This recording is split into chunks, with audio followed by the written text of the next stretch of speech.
Welcome back, everyone, and this is Onslaught Gaming 40K, and this is Ops 9 with Sisters of Battle and a very, very special guest that specializes in the Sisters of Battle's army. And we're going to introduce that individual here very shortly. But before we get started, as always, give us a war cry. Ho! Love it. Gotta love it. Gets the juices of the body kind of flowing, getting ready for the show. So we're going to give a breakdown of strategies and tactics of Sisters of Battle today. We're going to have a specialist who understands the army very well, break down his army list, break down how to use combos and strategies throughout your game and make you a better gamer. As always, thank you so much to all of our sponsors to the Onslaught Gaming 40K platform. We have the Battleboard Studios. Make sure to go check them out for a $50 discount on your next purchase. Also, Big Bear 3D, where you can get a 5% discount on a set of terrain and 10% discount if you subscribe to my channel right now and send me a comment or a DM.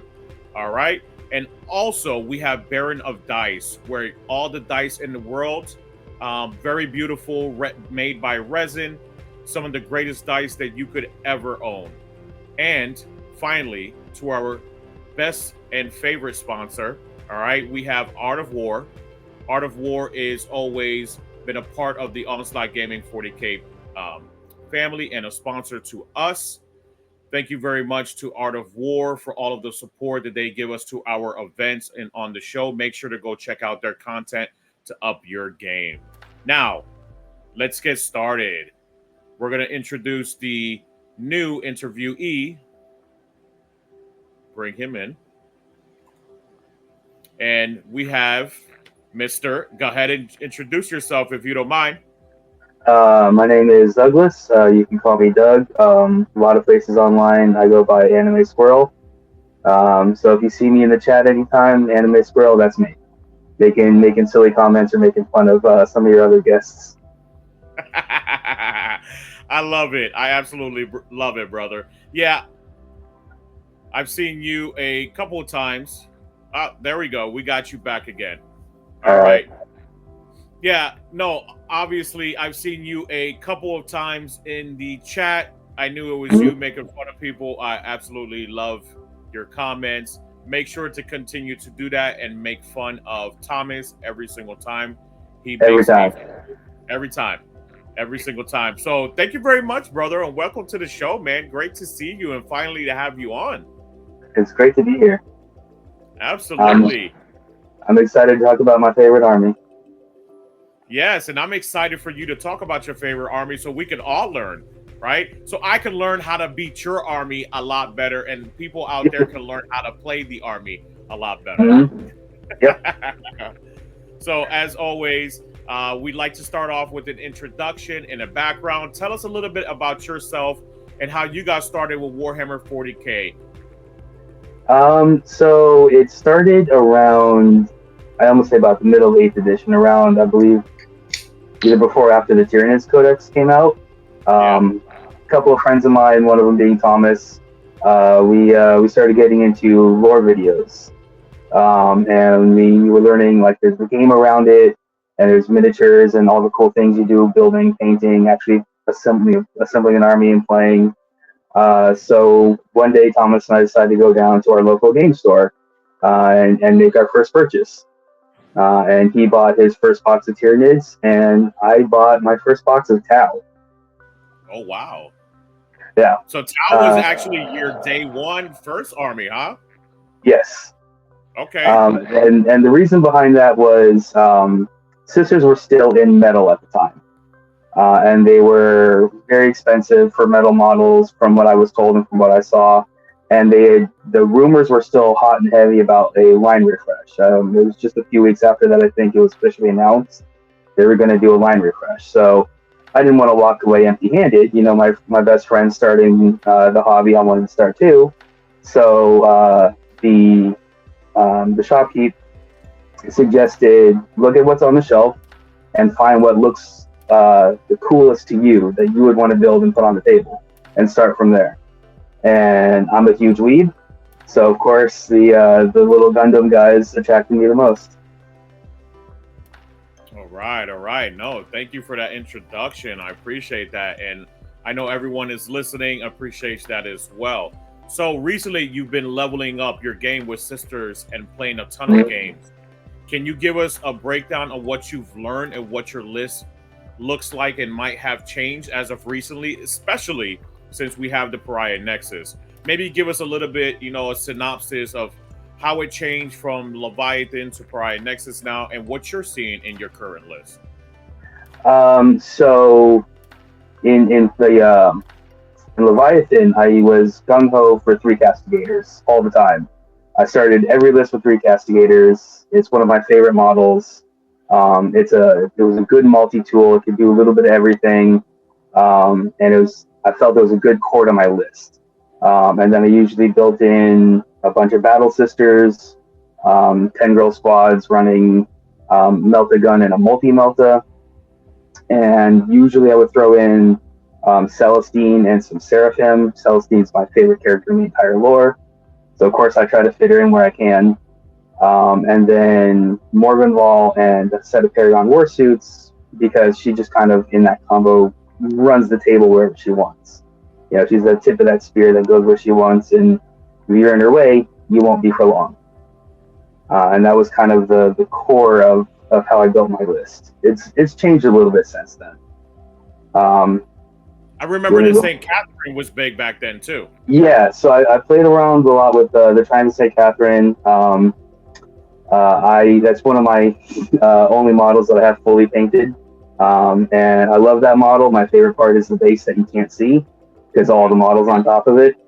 But I ended up shifting her out. I just couldn't quite get her to work right for what I wanted to do. I played around with various canonesses and palatines and some of the other leaders, trying to fit them in, see how the combos worked.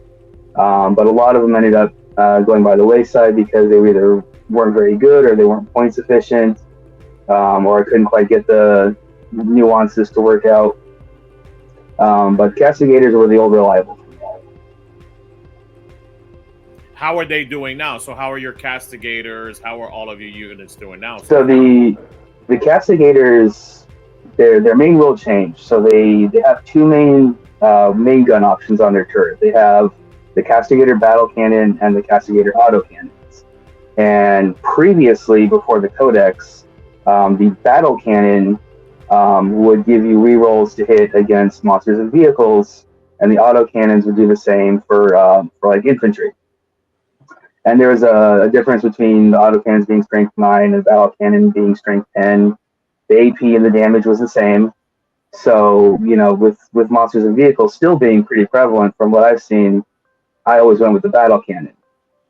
Now, though, with the Bringers of Flame, you can get a bit more aggressive with your castigators, get them into the danger zone, and get that bonus to their strength. So I've found that autocannons have actually gotten quite a bit better, and the rule for both guns is now the same. So after the castigator has shot with any of its guns, it can choose one of the targets it hit, and that target now has gives anything else in your army that shoots it for that phase an additional AP to their guns. Wow. Yeah. That's very, very strong. Very, very strong. So before we move on to the next question, we're going to do a little commercial. We're going to pay the bills, right? Yep. The light bill here is very expensive.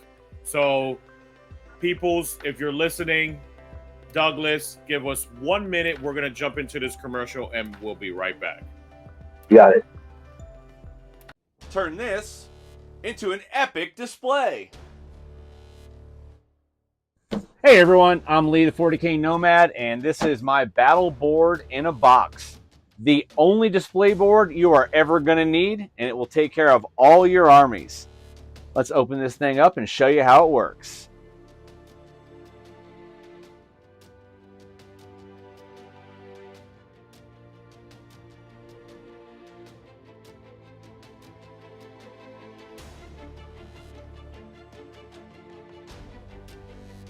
And then choose from the steps or the flat wall section. All display boards come with both options. Want to use the same display for a second or third army? No problem. Change out the picture, change out the insert, add some different terrain, and you're good to go.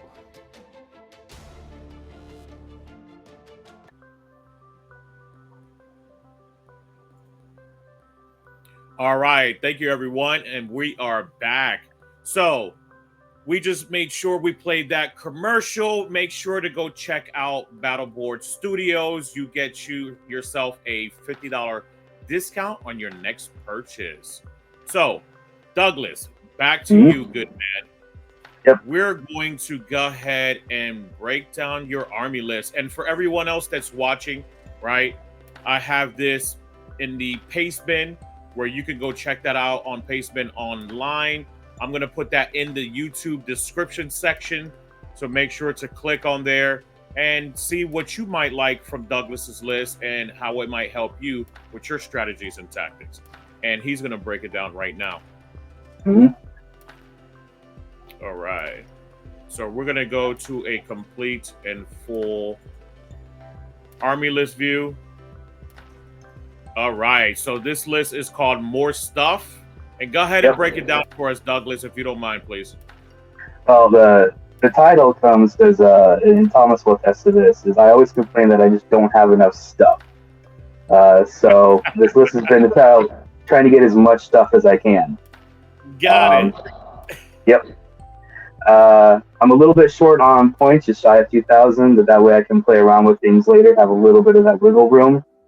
But we'll start with the characters. So we have the shiny new Canoness with a jump pack.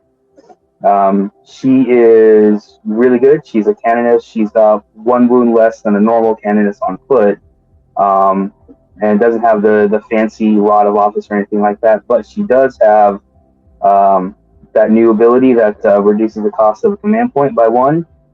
Yeah, Lord of Deceit. And the detachment you're using, which detachment are you using again? Oh, sorry. Bringers of Flame, the new hotness. Right. That's no pun intended, right? The new hotness. Oh, every pun intended. Always intend your puns. But the Bringers of Flame is probably the strongest detachment in the book. I know you guys had a big tier list recently, and it was discussed. But the Bringers of Flame does 2 things. It gives you all of your units assault on your guns, so you can advance and still shoot. And then in addition, when your target is within 12 inches, your gun has an additional strength.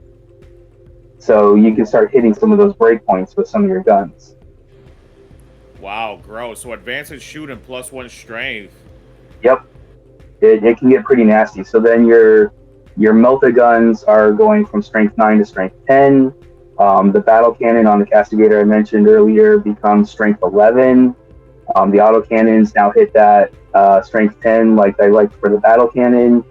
A lot of the Sisters Flamers are already 1 strength ahead of everyone else, so now they get that additional strength because they're already 12 inches, so you're guaranteed to be in the danger zone. And so now your Flamers are on average strength 6, some of them will be up to strength 7. And it gets pretty nasty pretty quick. And then... So that sounds nasty. So break down your Canoness with jump pack, more involved, things like that. How do you use those and use the tactics for them in your army list? So the jump pack with Canoness, right now I'm trying out with the Blessed Halberd. But normally my previous ones I brought with the Power Sword and the Hand Flamer, because as you can see I bring the Fire and Fury enhancement. That's my favorite enhancement in the detachment. So it goes on one of your leader characters, and it gives all flamer weapons +1 attacks. So D6 now becomes D6 +1. And Sisters never have just 1 flamer. And is that just for the character, or is that while leading a unit, or for the unit? How does that work, Charlie? That is, I believe it's for the whole unit, but let me just double check the codex real quick because I got it right in front of me just to make sure. While the bear, Love yes, it. while the bear is leading the unit, add 1 to the attack characteristics of torrent weapons equipped by models in that unit. But that's not all it does, Okay, because what else? Break it down. it also affects every other weapon in that unit, because Sisters tends to have a lot of mixed units, because most of the squads are 10. So you'll have half the squad with a special weapon and half the squad with just regular bolters. So the way ones with regular bolters get something out of it too, their weapons, any other weapon that's not a torrent, gets sustained 1. So now, yeah. So now, depending on what you're leading, you could have it with retributors. So the heavy flamers now get that extra attack, or multi-meltas get sustained 1. Heavy bolters already have it. But the Ministorum storm bolters, regular bolters, all the pistol sisters carry, torrent weapons get an additional attack. Everything else gets sustained 1. So not only you get to advance and shoot and plus 1 strength, but you also get plus 1 attack. Wow, that is a big stacking combo. Very nice. Yep. And I usually critical failure. Rolled a 1 on that one. So the reason I normally run her with the power sword and hand flamer, so because she'll get that rule too. So if she's carrying it, her hand flamer will be a d6 plus 1, and I almost always give her leadership into a unit of Seraphim. The Seraphim come in 5 or 10, and for every 5 girls, 2 of them can replace their 2 bolt pistols with a pair of either hand flamers or inferno pistols. So you give them the hand flamers. They are 12-inch range, so they can drop in, attack with, the unit will attack with something between 5 and 9 d6 plus 9, 5 or 9 torrent attacks at strength 5. Does that stack up with a 10-girl squad as well? So if you have 10 girls, you can actually take 4 of them? Yeah, so a 10-girl squad, you can replace up to 4 of the girls with the flamers or the inferno pistols. The inferno pistols are still only 6 inches, so they're not quite as favorable because of that. But yeah, so you'll drop in with 10 girls, including the cannon plus the canoness, and it'll be 9d6 plus 9 strength 5 flamer attacks. Very, very nice. And that is, as long as she's leading a unit, they have that. It's not on any specific phase. They have it. They just have it all the time. Yep. And Morven Ball. How do you use Morven Ball? So Morven Ball is kind of a beat stick. I try to keep her off the table so she doesn't get shot off early, because your opponent sees her coming. They will try to target her. She used to have an ability that once a game in the command phase, you could give her her special heavy bolter Fidelis and her Lance of Illumination an extra 3 attacks for that turn. They took that away from her, and now it's anytime she's selected to shoot or fight, you can sacrifice a miracle die and give respectively Fidelis in shooting and Lance of Illumination and melee those extra 3 attacks. So as long as you have the miracle dice, you can just keep pumping out those extra attacks for her. Oh my gosh. All right. Yeah. She gained a toughness, so she went from T6 to T7. That's a good break point. Yes, I agree. Yeah. She's still 8 wounds. She is a 2-up armor save, 4-up invuln. She is a tough little unit by herself. The best use for her... She gets to lead a unit all by herself as well. Not to mention the squad that she ends up attaching to. Yeah, because Fidelis is a strength 6 heavy bolter instead of a normal strength 5 heavy bolter. So in the Rings of Flame, you're often shooting with a strength 7 heavy bolter. And that'll delete a lot of your heavy infantry. Yep. She also has the Paragon missile launcher. which has 2 profiles, a strike and a sweep style profile, and that's her shooting. And then the Lance of Illumination, a gift from the Custodes, also has a strike and sweep profile, and it is also pretty nasty. It only gets up to like strength 8, but that really doesn't matter when she's leading a unit, because she gets reroll all hits and all wounds while she's leading a unit. Oh my gosh. So this is why Sisters of Battle are so high on the tier list. They might be, borderline first, second, or third best army in the game right now. And I'm actually glad to see them in that position. They get to shine.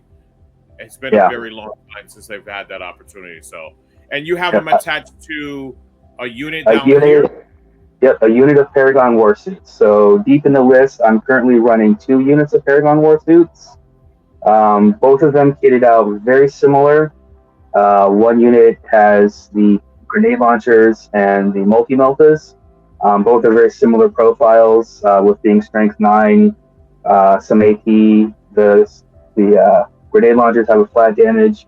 The multi-meltas have a D6 plus the melta rule. So if I'm within that half range on 18 inches on the multi-melta, so at 9, which in Bringers of Flame is very common because you're playing in that 12-inch danger zone, you get that extra damage. And with Miracle Dice, you can just be like, well, you failed that wound, it's just going to do 8 damage. Yep. And that's just one multi-melta. So how do you set it up? How do you strategize with that unit on the battlefield? Like when you're using Morbid Vol? Go ahead, brother. I'm sorry. So I keep her and her unit in strategic reserves. Like I said, she's kind of a target. Your opponent will see her coming. If she's on the field too early, you kind of have to hide her. She's technically a vehicle, so she can't go through the wall. She has to go the long way. So I try to bring her in turn 2 or 3, often in a rapid ingress if I can. Where it all kind of depends on how good your opponent is at blocking you out of their backfield. But I try to, by that time in the game, assess which side of the table has the biggest threats and send Vol towards that. So she can just get in, hit that thing as hard as she can, and then it's gone. And I don't have to worry about that attacking any of my other stuff. And with her toughness, she can do that pretty easily. She'll come in, hit something. She doesn't usually get punished too hard, especially if you're really good at maneuvering her in the right spots.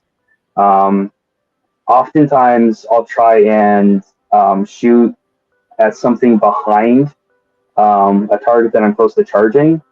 So I can take out 2 threats, one from shooting that's farther away, and then the close one I can get in for her amazing melee.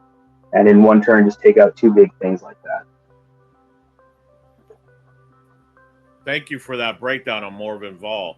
And you have the Palatine as well. How do you use the Palatine on the battlefield, and what do you have that attached to? So recently, I like the Palatine in general. She's always been good. Her Palatine Blade is pretty decent on its own. It's like a heavy power weapon. You run her with a plasma pistol because your other option is a bolt pistol, and plasma just is a bit more versatile with its strength and AP. I run her with the Righteous Rage enhancement, and that one is also a doozy. So in a shooting army, we still have melee options. Yep. So the Righteous Rage, let me read it out real quick. Right at the top. All right, so a model, Adeptus Sortis model only, but obviously that. Each time the bear is selected to fight, you can first discard up to 3 miracle dice. For each miracle dice you discarded until the end of the phase, add 1 to the attacks and strength characteristics of the bear's melee weapons. So, yeah. So suddenly this girl that has 4 attacks at strength 4 now has 7 attacks at strength 7. Yep. And that's just what she gets from Righteous Rage. She also has an ability. She gives her unit that she's leading lethal hits. So every 6 she rolls to hit is a lethal hit, which is amazing with the Righteous Rage, and her other ability that allows you to sacrifice a miracle dice. So now that's 4 miracle dice for how powerful this is with the combo. And that one allows you to, every successful wound you make does an additional mortal wound, regardless of whether that wound is saved or not. That's very strong. And she's attached to what unit again now? Right now I have her attached to a unit of novitiates. Novitiates are like the sisters in training kind of thing. So they're still T3. They still have the 3 up armor save and the 6 up invuln. They still have the same movement. They can take the banner, the simulacrum that generates miracle dice.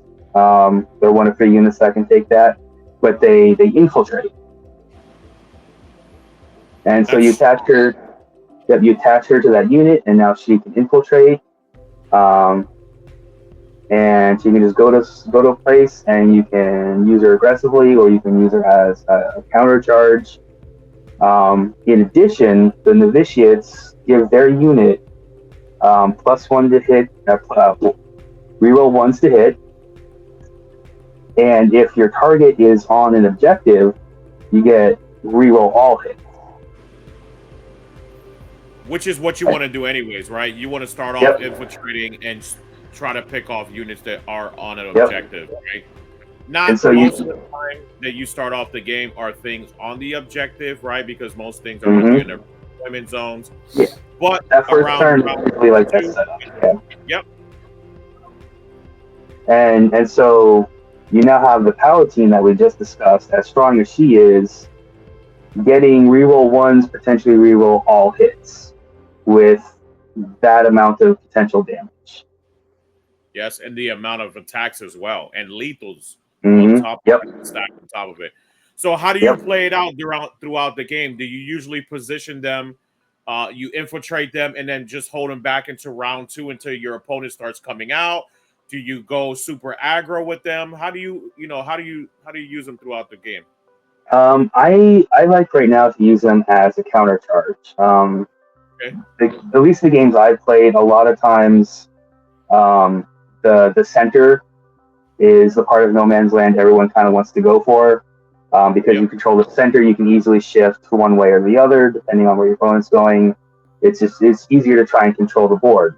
So I'll set them kind of out of any kind of line of sight or anything, and just kind of try and set a tempting target for my opponent to come towards the center, and kind of try and charge through a wall if I can, so they can't get overwatched. And then they come in, I burn a bunch of miracle dice, and more than likely destroy whatever decided to take the middle.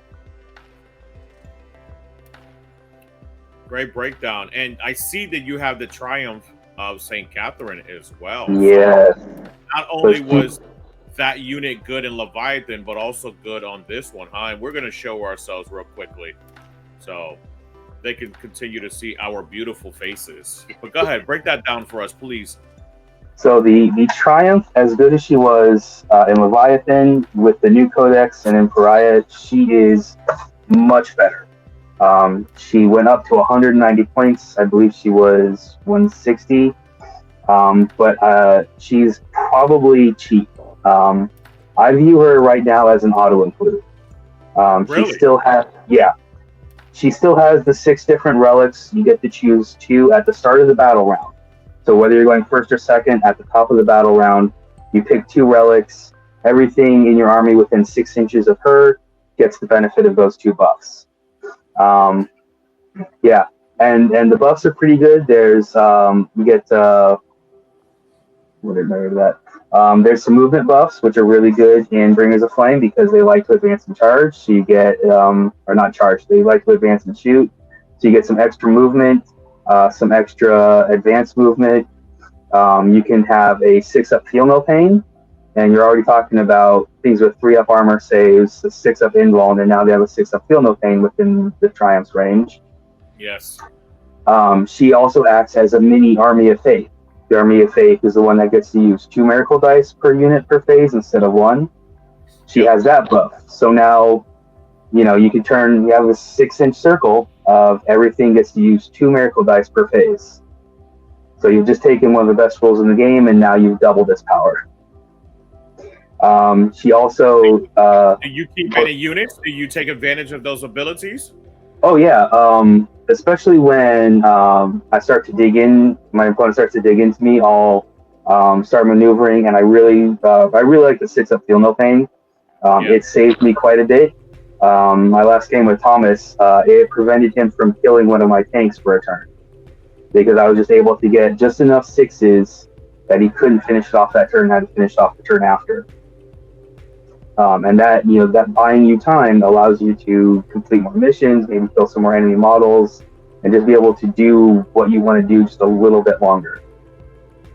One I really like to use for her is she allows a 6-inch aura reroll 1s to wound in shooting phase. Oh wow, strong. Yeah. Yep. So you've got. So you ever put Morgan Fall next to them to the St. Catherine, or do you position them somewhere else? I know you were saying you put it in strategic reserves. So. So far, my experience, Fall doesn't really need to be too close to the Triumph. Also, there's that worry of creating too much of a target in one area. Yes. You got the Triumph is also deceptively tough. She's still a T3, but she has 18 wounds. Yep. So, you know, your opponent has to chew through all that, and potentially the 6-up Invuln and the 6-up Feel No Pain. She's a threat because of what she can allow your army to do, but sometimes it feels like a waste to shoot her. So she's more, or that unit's more of a support piece for your of your team, things like that. Yep, she just lets you do anything you want to do better. But another reason why she's an auto-include is they gave her a new rule. At the start of every battle round, she generates a miracle die with a value of 6. Oh, okay. Yep. So now you're going from 1 at the top of each turn that's random, and now you've got 3 per round total, with 1 of them guaranteed to be a 6. 6, yep. Mm-hmm. And that's a guaranteed, if you play her right, guaranteed 5 6s throughout the fight. And that's just ridiculous. That is ridiculous. That is a wonderful unit, and it's only 190 points, so I can understand why they put the points up, because you're getting a lot of value for your buck, right? Yeah, so especially with an aura ability that allows everything else to use her, you know, her relics you were saying. So that's very strong. Very, very strong. Go ahead, bro. What were we gonna say? She does bracket because she has so many wounds. We get down to 6 wounds if someone decides to put that much damage on her. She just loses 1 of her 2 relics at the start of the battle round. So she does bracket. She does take a little bit of a penalty for getting that low, but still having access to any one of those 6 auras is still worth it, in my opinion. Very much so. I think so as well. And I'm confident that you having her in your list, or that unit in your list, is going to continue to make that even stronger, and to use the combos from that, right? So, and it probably benefits the next 3 units that we're going to talk about. You have dedicated transports, which are 3 emulators. These are very strong twin multi-meltas. So go ahead and break that down for us and the people, please. So Sisters have, outside of Legends, 2 dedicated transports, the standard Rhino and the Immolator. The Immolator, I love the story of the Immolator. Basically, the Sisters found the was it the STC they call it, for that turret? Yeah. And the Mechanicus goes, hey, we're the Mechanicus, that's ours now. And the Sisters said, no, it's not, come and take it. And so... Gotta love it. The Mechanicus, knowing what they're going up to, because they're not idiots, they go, let's make a deal. And the Sisters go, all right, here's the deal. You make this turret in this tank exclusively for us, and we'll let you have the STC. So the Mechanicus just wanted the data, and so that's what they did. So the sisters have their very own exclusive multi-melta twin flamer heavy bolter turret tank that just so happens to also have a shield for the driver that is a stained glass window. Love it. Love it. Gotta love it. So they got the exclusive gear. So those ladies are very witty. Mm-hmm. Yeah, the sisters have great lore like that. But as far as the tank goes, in I want to say 9th edition, when they released the new models, not only does it have the turret, but it also comes standard with the heavy bolter. And the heavy bolter got a nice buff in 10th edition, getting sustained 1. So it's just a nice little extra strength 5 or 6, depending on your range in this attachment. 3 shots, AP 1, 2 flat damage with sustained 1. It's just a nice gun to have. It also has the Hunter Killer missile. Is that just the weapon? Hold up, Douglas. Is that just the weapon that gets the sustained 1s, or does the whole vehicle emulator get it? It's just the heavy bolter, unfortunately. Okay. That might be a bit too busted for this tank, especially at this price point. Yes. So the heavy bolter only gets the sustained. They also have the traditional one-use Hunter Killer missile that anyone who has Imperium tanks knows very well. Yep. But the real bread and butter is the turret. They have as you can see, I've got the twin multi-melta, so it's a multi-melta with the twin link rule. And brings a flame, you're shooting that at strength 10. It's still only 2 shots because it's not 2 multi-meltas like it used to be. But I think twin link really makes up for that because then you're wounding most things on 4s, hopefully 3s, and you get to reroll it. So it really brings the value of those 2 shots up. Armor tracks and melee are just kind of it's the twin multi-melta that I really been liking. I actually was using the immolation flamer. And the reason I was using the immolation flamer for the longest time is it's a strength 6 flamer, goes up to strength 7, so it's really good at blocking like heavy infantry, like knobs and stuff like that. They'll come at your tank because you're screening with it. You can overwatch it. You can shoot them from 12 inches away. It'll melt them. It does really good damage, and it's a guaranteed hit because it's a torrent weapon. And the reason that was important for me is because when the immolator successfully hits a target, at the end of its shooting, you can choose one of the targets that it hit with any of its weapons, and that unit no longer benefits from cover until the end of the phase. Nice. So immolators now strip cover. So you're probably tank hunting, obviously, with these emulators, right? And probably putting the heavy bolters into some infantry units. How are you utilizing these 3 emulators? Because you're taking quite a few. So the emulators have another rule that they've had for a little while, where they can take one of my units of 10 girls, Battle Sisters, Dominions, Novitiates, and they can split them in half and make 2 squads out of it. And that's where you get real value out of that, because now you're taking, like, your Battle Sisters, 115 points, there's 10 girls. Now, for the same price, you have 2 units of 5 that are doing everything the 10 girls did. Yep. I like that. So now, that's more MSU, so you can jump out, hold multiple objectives, hit multiple targets, things like that. Yep. And the immolator's transport capacity is 6. So those now 5-girl units in the immolator, you can attach a leader to them. And you can still go out. Now you have the 6 with the leader. So, like, if you wanted to split the unit we've already talked about, the Novitiates with the Palatine, you can stick one of them, 5 Novitiates and the Palatine, in an immolator. And now you have that unit now wrapped in a toughness 10 tank that has multi-meltas.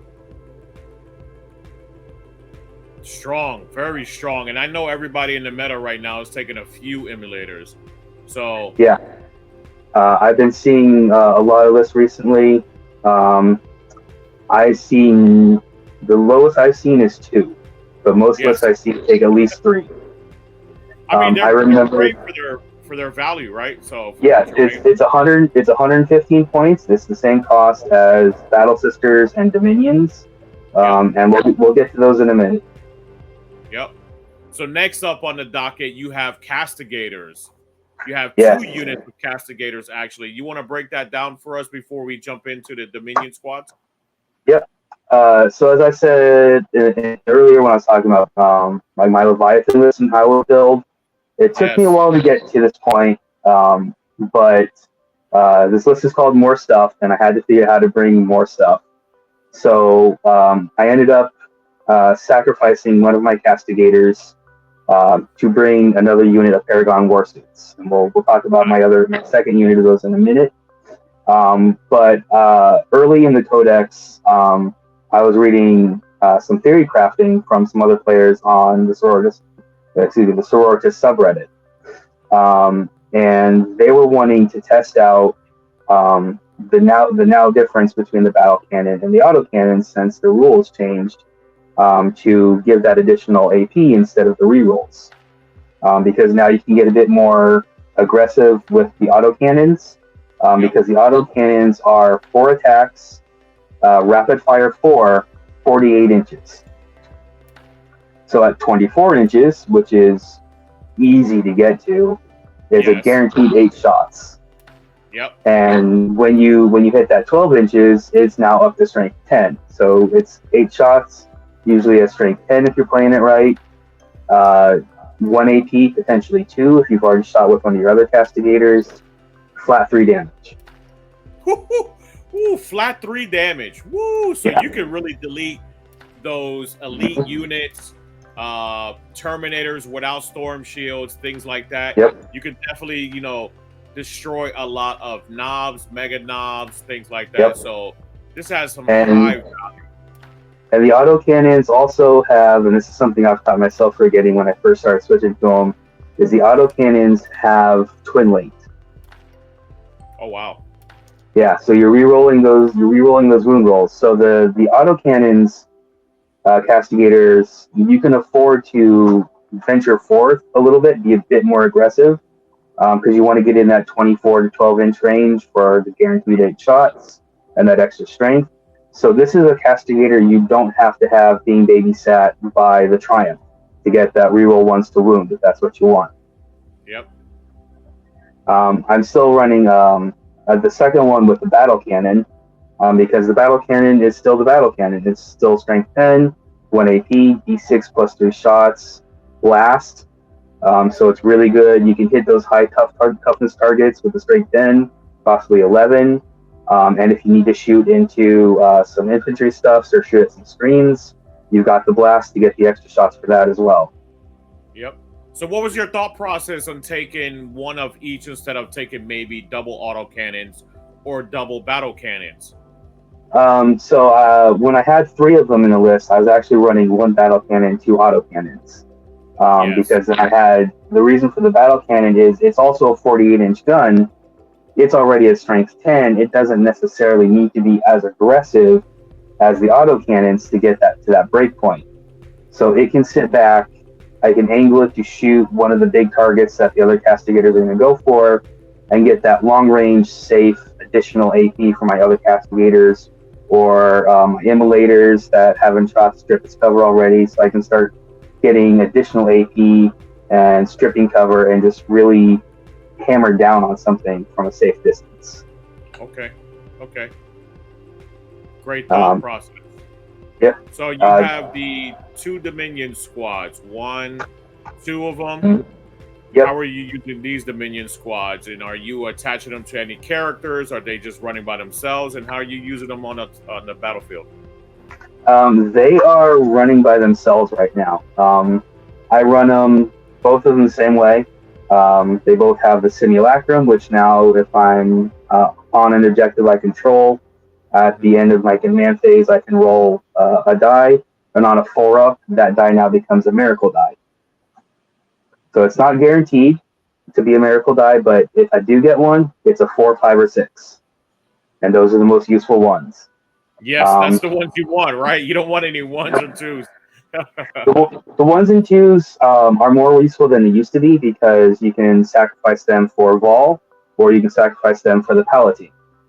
So they're still useful. You don't want to be sacrificing your high end dice, your 4, 5s, and 6s for that. You can if you have to. Sometimes you got to use what you got, right? Yeah. But my Dominions can take 4 special weapons in a 10-girl squad. And the popular one and the one I use are the melted guns. Yeah. Strength 9 up to strength 10. They're 12 inches, so they're always going to be shooting at that breakpoint. Wow. And they also have the melted 2, so when you get to that 6-inch point, which can happen quite often, you're now potentially 8 damage with 4 guns. And I like to run them. It is a lot of damage. For a bargain price of 115 points, too. Yeah, they're the same price as Battle Sisters. They don't have the same OC as Battle Sisters, and they're not battle line like Battle Sisters. So there is some value to bringing Battle Sisters. I'm still testing the waters of how much I can get away with not having Battle Sisters. So far, it doesn't seem to be affecting me too much. I've seen a lot of other players testing those waters as well. It seems to be something we can get away with for now. We'll see how much people figure out how to punish us for that later. But there's 10 girls, and I like to split them up with an immolator. I like to, so I'll take the Sister Superior. She mostly acts as a blade of wounds, and put her with the melted guns. So that squad has about 6 or 7 wounds. And so if I get hit with something in retaliation, I can often just sack the Sister Superior and keep the melted guns safe.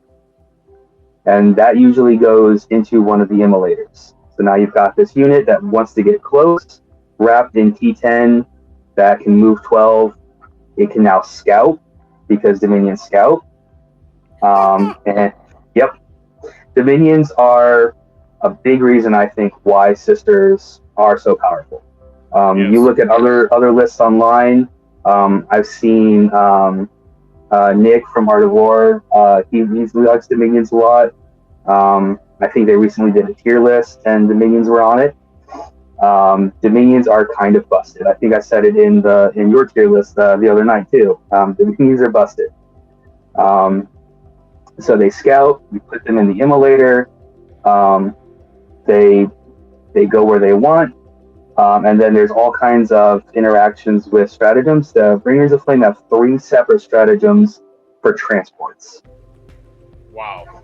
Yeah. My favorite so far is when your opponent shoots at the immolator, spend 1 CP. The unit embarked in the transport gets out and gets to shoot back at that unit as if it was the shooting phase.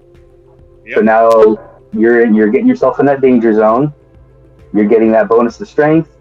Your opponent tries to punish you. You can pop smoke on the immolator so it doesn't take as much damage, and then the girls can get out and shoot with melted guns at what shot you're taking. And that's a good way to punish somebody, because oftentimes at the toughness 10 tank, they're using some of their big guns that they can't necessarily afford to lose. Gotta love it. So they just hop out of the vehicles. It's like drive-by. Here you go. Boom. And then they also have a stratagem to jump back in as well, right? But that's in a different phase? I don't think they jump back in. They just, as far as I know, they just hop out. And then if they end a movement within, I think it's 3 inches of a transport, they can just go into it. Got it. That's what it is. So if they end within 3 inches, they could just go back in. Yep. Okay. Yep. So that's Dominions. That extra 15 points. Grab Dominions. You need Dominions in your list. Yep. Emulators, Dominions. Yep. I'm actually trying to get another emulator model because I'm currently having the proxy. Dominions and emulators, really good. That 15 points I have to play around with in my list, that's left over from having 3 Dominion squads. I got a box of novitiates and I'm trying out the Smash Palatine. It worked in my last game so far. I used it against Thomas. He threw some stuff in the middle. I countercharged, completely obliterated it, and he took way more activations than he cared to admit to kill that unit entirely. What's not broken, don't try to fix it, right? Exactly. Keep on using it. Yep. Go ahead, brother. What are you going to say? You can also use the minions with flamers. Another combo is you give them flamers. They can take 4 Ministorm flamers. And then you can give them a leader with that fire and fury that we talked about earlier. So now you got 4 flamers with an extra attack on them. And then you can put that where you want in the immolator. And now you've got a threat to screens. You can take that screen over here is in my way, move the immolator over there, the girls pop out, flame it to death, or you pop them out somewhere else where you're worrying about a counter charge. They come in, you overwatch them with flamers that don't need to roll hit rolls, and there you go. And done. Yep. Love it. So gotta love that unit, man. Jeez, if I was to play Sisters, I'm taking a ton of them with a ton of emulators as well. I know you can take, because emulators are dedicated transports, you can end up taking 6 of them. So, unfortunately, whoever's doing that is just batshit crazy. that's a good chunk of your army to dedicate to emulators, but you can do it. It's not the worst thing you can take. No, I wouldn't. I would say so myself. It's definitely not the worst thing. It's just the amount you have to spend to actually buy all of that, and the units on top of that, right? Like that would be the craziness of it. But to use it, as an army piece and to dominate the tabletop, I think that is awesome. I think people should do that if they're playing Sisters.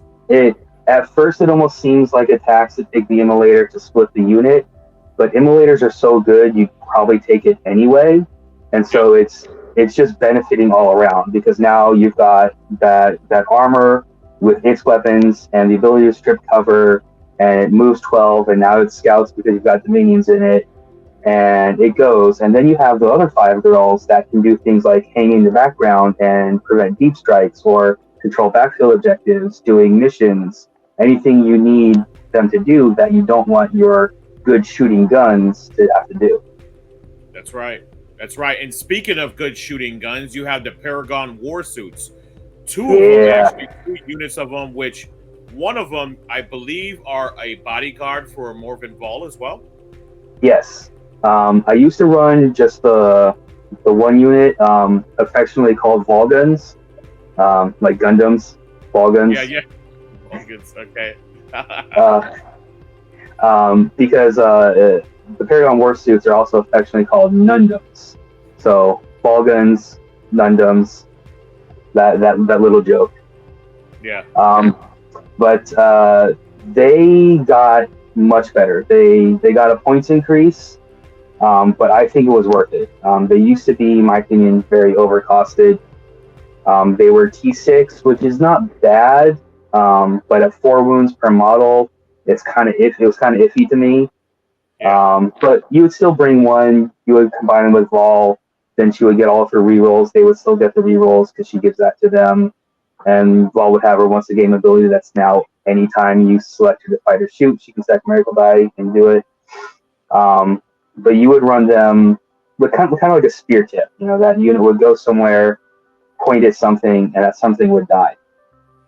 And with the old Battle Shock rules, you would always have one with the War Mace because it was strength 12. You don't need that as much, that combo anymore, because the change to it. 7 dice on a Tank Shock, I think, is still fine. Because it's, 3, maybe 4 if you're really lucky extra wounds, but usually about 3. So they just go in, they can crash into that. But you'll see on the list, they each have a multi-melta. Yep. And we've discussed multi-meltas quite a bit so far, so it's 2 shots, strength 10 at that range, because you're going to be wanting to get in that danger zone. AP 4, if you've comboed it up to that point with the Immolator and the Castigator, it's now AP 5. So even Land Raiders don't get a save. This is starting to get really gross. Oh my gosh. Yep. So you have one unit that's in strategic reserves, and what do you do with the second Paragon? So far, I've been using it as that initial punishment for opponent getting too aggressive with something early on. So they'll put something somewhere, usually on one side of the field or the other, that's going to try and distract my army. So I'll try to put the war suits down last so I can use that as a counter. And they even without wall, they're very good. A couple weeks ago, I was playing against an orc player. Granted, he's a bit new. He's a returning player, so at the time he wasn't as up to the rules as I was. But he still brought a pretty decent list. I haven't played much against orcs, but he had a kill rig, and I knew the kill rig was going to be dangerous to me because it just does a lot of stuff. That's why it's called a kill rig. And so I threw the unit of 4 suits without vol at that unit and did 32 damage. Oh my gosh. Yeah. He wasn't very happy about that. I can assume. But I was ecstatic. Part of that is fueled by miracle dice. Yeah. But apparently, when I really need to, I can roll 6s. Love it. And that's what you need for System of Battle, right? So you've talked about the Paragon suits. You have the Seraphim squad we're still missing out on, and you touched up on the Sisters Novitiate squad. Is that how it's pronounced, right? A little bit. Yeah. So break down how you're using your last squad of Seraphim and the other. So the Seraphim are great. For the longest time, I brought a brick of 10 with Celestine because that comes in and that's just a ton of flamers. Not necessarily efficient for dropping in because that's just a huge footprint. So I started leaning closer towards splitting them, taking 5 at a time, which they come in 5 or 10, so you don't have to do any fancy tricks to bring it that way. And then for every 5 girls in the squad, 2 of the girls can replace their 2 bolt pistols for either 2 hand flamers or 2 inferno pistols. The hand flamers just in general are better. They have better range. They just come in immediately and they're either at 9 or 12 based off how well your opponent was able to screen you out. You run them with the jump canoness, and I run them with that fire and fury. So you're now at 5 Mistborn hand flamers because the canoness will usually have one. My current list doesn't have one of those because I'm trying something a little bit new. Always testing something, always tweaking. But that's come in. That is 5d6 plus 5 shots. At strength 5 because they're normally 4. No AP, but that doesn't matter that much because it's torrent. It's just going to auto hit, so you're wounding. And don't really need the AP on those because the jump canoness quite often is going to use the stratagem that gives your flamer weapons devastating wounds. Oh, wow. Yep. That's the one. And she reduces that cost from 1 to 0. And so she just drops in. You now have 5d6 plus 5 with dev wounds. So, and then on top of that, they still shoot and scoot. So they'll shoot and then move 6 inches. And there's all kinds of shenanigans you can do with that. You can jump them back into safety. You can do what I see a lot of Tyrannus players do with gargoyles and move them onto an objective. You clear off the objective and then you take it. And so there's a lot of tricks. And with the 5 of them, with the jump canoness, it's a much smaller footprint. So it's easier to get into some of the little triangles that your opponents can sometimes leave in the backfield. Sometimes they'll just get their measurements just wrong. And there's an important leader unit back there, or there's a screen on your side that's giving you too much trouble, or some elites. You can drop in, they move 12 naturally, they shoot and scoop, you can give them the dev wounds for free. They're just a very versatile, fast-moving, deceptively hard-hitting unit. Yep. And they'll I delete love, an Orc Boys unit immediately. 20 of them. yeah. Especially with the dev wounds, you can get that in. Yep. You don't necessarily. Dev wounds. Yeah.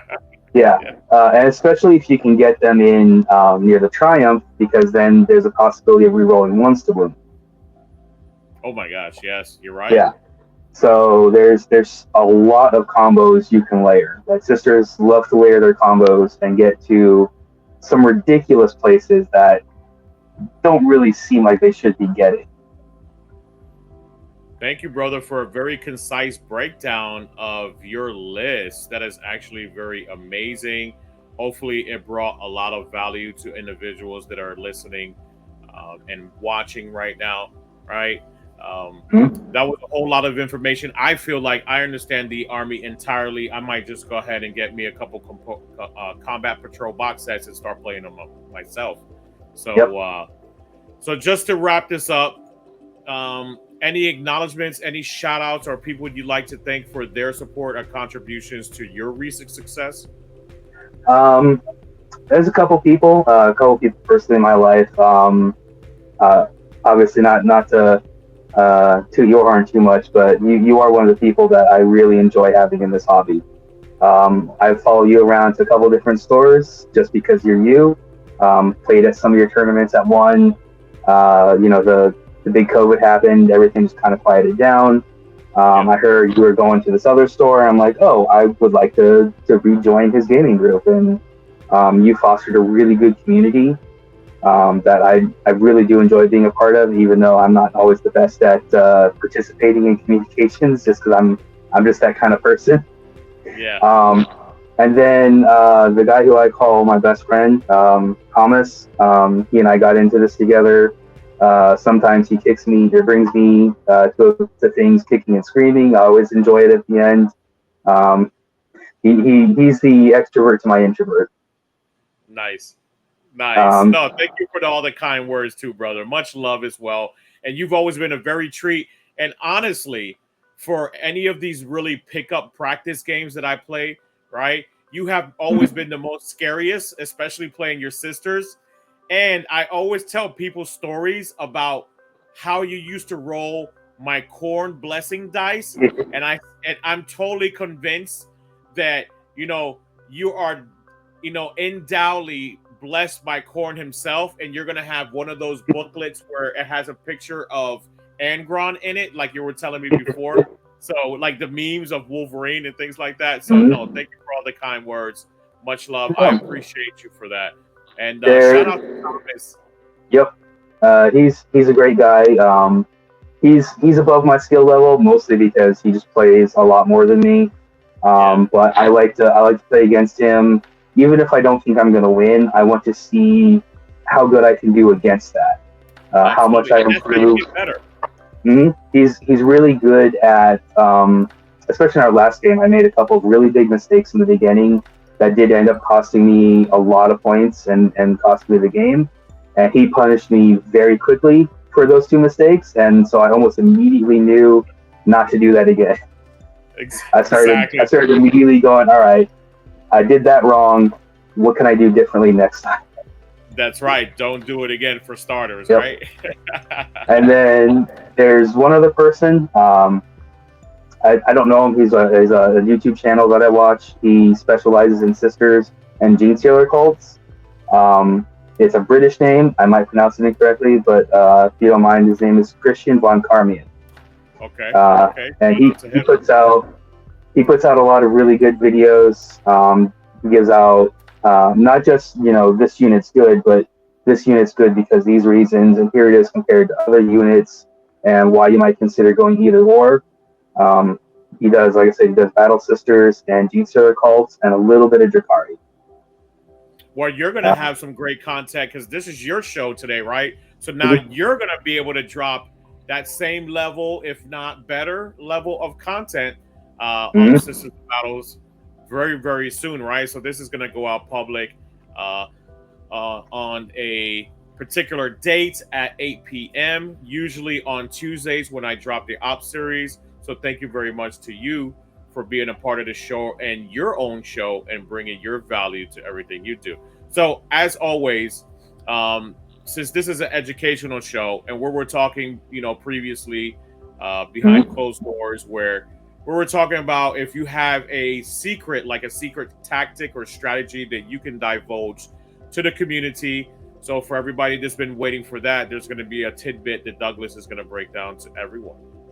I've got a couple of things. One, I meant to say we were talking about the war suits, but the war suits have two different melee weapons. They have the war blades and the war maces.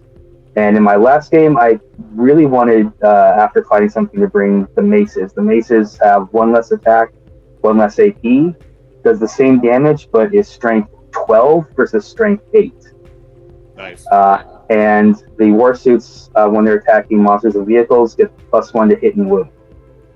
So there are some of those bigger monsters like knights, a lot of guard vehicles, where you're now wounding them on 3s with those maces. So you can punch up pretty well. Yep. I think they'll be a good unit without Vol. With Vol giving all the rerolls, you don't necessarily need that high of a strength because you're just rerolling everything. So you can just fish for the good stuff. Yes. And the other one, Dominions. Going back to Dominions, we talked about how great they are. They're even better because they have a reactive movement. So when something ends a normal move or advance or a fallback within 9 inches, you can once per turn, get a free, like a normal movement up to D6 inches. And that allows you to do things like they get closer to you because they're going to charge you. Well, now you move D6 inches and you just hop back into your immolator that you just got out of. That's right. Or something I did in my last game with Thomas, he and I both discovered this at the same time because he did something with his gargoyles. He shoot and scoot with his gargoyles, ended within 9 inches, and I asked him, does that count as a normal move? And he looked at his rules, and it said, as if it was a normal move, they moved at 6 inches, so we figured that would trigger, since the rule on the Dominion says normal move. I get my reactive movement, and I was able to move that Dominion squad onto the objective, preventing him from taking it away from me. Oh, wow. Very nice. Very clutch. Yeah. So all the tricks they have, plus reactive movement. Plus reactive, yes. Gotta love you. So that Dominion squad is definitely a must auto-include. Sisters of Battle are very strong right now. I am so happy that you're doing very well. And may you prosper and continue to kill Thomas on every single game. And win every single game. I wish you nothing but the best, brother. Thank you so much for participating on the show. I'm going to do an outro, and I will see you very soon. Yep. All right, brother. Thank you. Give me 1 second. So, thank you, everyone, very much for participating on Onslaught Gaming 40K platform. This was Ops 9. As always, make sure to like, share, and subscribe. Hopefully, we brought you some exciting, or not me, rather, Douglas brought you some exciting content on Sisters of Battle, some tips and tricks to make you a better gamer. And remember, where Onslaught Gaming 40K is where victory is just a strategy away. Everyone take care. Have a wonderful night.